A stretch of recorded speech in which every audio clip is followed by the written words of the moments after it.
Hi friends, ಎಲ್ರಿಗೂ ನಮಸ್ಕಾರ. Welcome back to my YouTube channel. ಇವತ್ತು ನಾನು ನಿಮ್ಮ ಜೊತೆ ಯಾವ ವಿಡಿಯೋನ ಶೇರ್ ಮಾಡ್ತಾ ಇದ್ದೀನಿ ಅಂದರೆ, ಹಬ್ಬಗಳಲ್ಲಿ ಒಂದು 3ರಿಂದ 4 ತೆಂಗಿನಕಾಯಿ ಅಂತೂ ಹೊಡಿತೀವಿ. ದೇವಸ್ಥಾನಗಳಿಗೆ ಹೋಗಿ ಪೂಜೆ ಮಾಡಿಸ್ಕೊಂಡು ಹಣ್ಣು ಕಾಯಿ ಮಾಡಿಸ್ಕೊಂಡು ಬರ್ತೀವಿ. ಮತ್ತು ಮನೆಯಲ್ಲಿರುವಂತಹ ದೇವರಿಗೂ ಸಹ ಹಣ್ಣು ಕಾಯಿ ಇಟ್ಟು ಪೂಜೆ ಮಾಡ್ತೀವಿ. ಒಂದು 3ರಿಂದ 4 ತೆಂಗಿನಕಾಯಿ ಅಂತೂ ಹೊಡಿತೀವಿ. ಆ ಭಾಗಗಳು ವೇಸ್ಟ್ ಆಗಬಾರ್ದು ಅಂತ ನಾನು ಈ ವಿಡಿಯೋನ ನಿಮಗೆ ಶೇರ್ ಮಾಡ್ತಾ ಇದ್ದೀನಿ. ಫ್ರಿಜ್ ಇದ್ದರೆ ನಾವೇನು ಮಾಡ್ತೀವಿ, ತೆಂಗಿನಕಾಯಿ ಭಾಗಗಳನ್ನು ಫ್ರಿಜ್ಜಲ್ಲಿ ಎತ್ತಿಟ್ಬಿಡ್ತೀವಿ.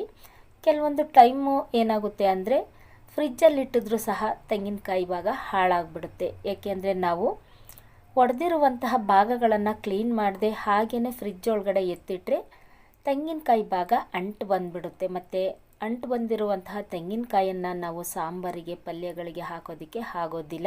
ಫ್ರಿಡ್ಜ್ ಇಲ್ಲದೆ ಇದ್ದರೂ ಸಹ ಈ ತೆಂಗಿನಕಾಯಿನ ನಾವು ಅದು ಖಾಲಿ ಆಗೋವರೆಗೂ ಅಷ್ಟು ನೀಟಾಗಿ ಇಟ್ಕೊಬಹುದು, ಸ್ವಲ್ಪನೂ ಹಾಳಾಗೋದಿಲ್ಲ.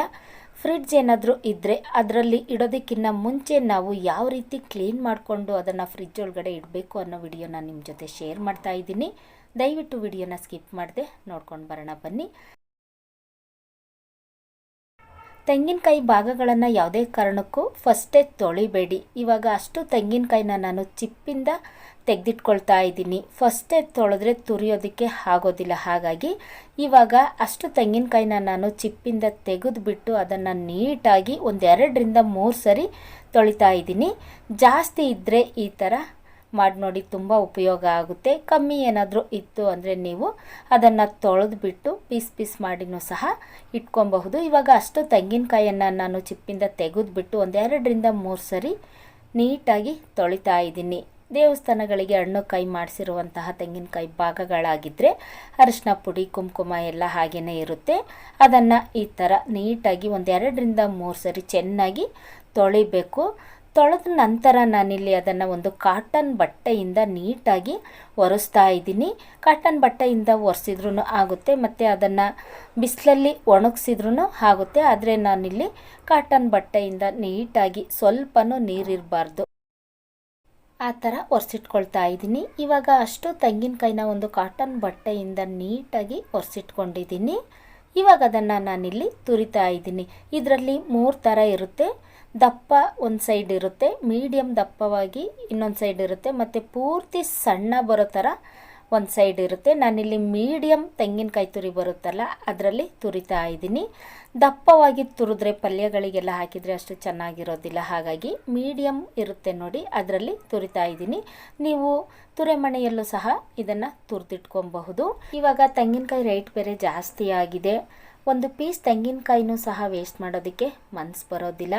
ಈ ಥರ ತುರಿದಿಟ್ಕೊಂಡು ನಾವು ಉಪಯೋಗಿಸೋದ್ರಿಂದ ಅದು ಖಾಲಿ ಆಗೋವರೆಗೂ ಸ್ವಲ್ಪನೂ ವೇಸ್ಟ್ ಆಗೋದಿಲ್ಲ. ಫ್ರಿಡ್ಜ್ನಲ್ಲಿ ಹಿಡ್ದೇ ಹಾಗೇನೂ ಸಹ ನಾವು ಉಪಯೋಗಿಸ್ಬೋದು. ಇವಾಗ ಅಷ್ಟು ತೆಂಗಿನಕಾಯಿನ ನಾನು ತುರಿದಿಟ್ಕೊಂಡಿದ್ದೀನಿ. ದಪ್ಪವಾಗಿ ತುರಿದಿಲ್ಲ, ಮೀಡಿಯಮ್ ಆಗಿ ತುರಿದಿದ್ದೀನಿ ನೋಡಿ. ನಿಮ್ಮ ಮನೆಗಳಲ್ಲಿ ಫ್ರಿಡ್ಜ್ ಇದೆ ಅಂದರೆ ತೆಂಗಿನಕಾಯಿನ ತುರಿದ ತಕ್ಷಣ ದಯವಿಟ್ಟು ಅದನ್ನು ಹಾಗೆ ಅದರೊಳಗಡೆ ಎತ್ತಿಡಬೇಡಿ. ಯಾಕೆಂದರೆ ತೆಂಗಿನಕಾಯಲ್ಲಿ ಹಾಲಿರುತ್ತೆ, ಮತ್ತು ಅದನ್ನು 2ನೇ ದಿನ ನಾವು ಉಪಯೋಗಿಸೋದಕ್ಕೆ ಅಷ್ಟು ಚೆನ್ನಾಗಿರೋದಿಲ್ಲ, ಮುದ್ದೆ ಥರ ಆಗಿಬಿಟ್ಟಿರುತ್ತೆ. ಹಾಗಾಗಿ ಇದು ಒಂದು 3ರಿಂದ 4 ತೆಂಗಿನಕಾಯಿನ ನಾನು ತುರಿದಿದ್ದೀನಿ. 4 ತೆಂಗಿನಕಾಯಿ ಅಂದರೆ ಜಾಸ್ತಿನೇ ಇರುತ್ತೆ, ಅದು ಬೇಗ ಖಾಲಿ ಆಗೋದಿಲ್ಲ. ಹಾಗೆ ಇದನ್ನು ನಾವು ಫ್ರಿಡ್ಜ್ ಒಳಗಡೆ ಇಡೋದ್ರಿಂದ ಮುದ್ದೆ ಥರ ಆಗಿಬಿಡುತ್ತೆ. ಹಾಗಾಗಿ ಇವಾಗ ಅದನ್ನು ನಾನು ಒಂದು ಅಗಲವಾಗಿರುವ ಬೇಷನ್ನಲ್ಲಿ ಹಾಕಿ 2ರಿಂದ 3 ದಿನ ಅದನ್ನು ಚೆನ್ನಾಗಿ ಒಣಗಿಸ್ತಾ ಇದ್ದೀನಿ. ತೆಂಗಿನಕಾಯಿ ತುರಿನ ಬಿಸಿಲಲ್ಲಿ ಚೆನ್ನಾಗಿ ಒಣಗಿಸೋದ್ರಿಂದ ಸೇಮ್ ಕೊಬ್ಬರಿ ತುರಿ ಬರುತ್ತೆ ನೋಡಿ, ಆ ಥರ ಆಗುತ್ತೆ.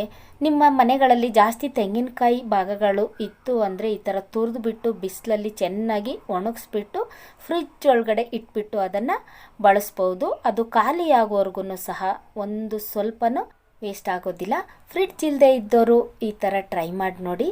ತೆಂಗಿನಕಾಯಿ ತುರಿನ 2ರಿಂದ 3 ದಿನ ಬಿಸಿಲಲ್ಲಿ ಚೆನ್ನಾಗಿ ಒಣಗಿಸ್ಬಿಡಿ. ಅದು ಸೇಮ್ ಕೊಬ್ಬರಿ ತುರಿ ಥರ ಆಗಿಬಿಡುತ್ತೆ. ಆವಾಗ ಅದನ್ನು ಒಂದು ಬಾಕ್ಸಲ್ಲಿ ಎತ್ತಿಟ್ಕೊಂಡು ಉಪಯೋಗಿಸ್ಬೋದು. ಅದು ಖಾಲಿ ಆಗೋವರೆಗೂ ಸಹ ಒಂದು ಸ್ವಲ್ಪನೂ ವೇಸ್ಟ್ ಆಗೋದಿಲ್ಲ. ಈ ಟ್ರಿಕ್ಸ್ ನಿಮಗೆ ಇಷ್ಟ ಆಗಿದ್ದರೆ ಒಂದು ಲೈಕ್ ಮಾಡಿ, ಶೇರ್ ಮಾಡಿ, ಸಬ್ಸ್ಕ್ರೈಬ್ ಮಾಡ್ಕೊಂಡು ವಿಡಿಯೋ ನೋಡೋದನ್ನು ಮರಿಬೇಡಿ. Thank you.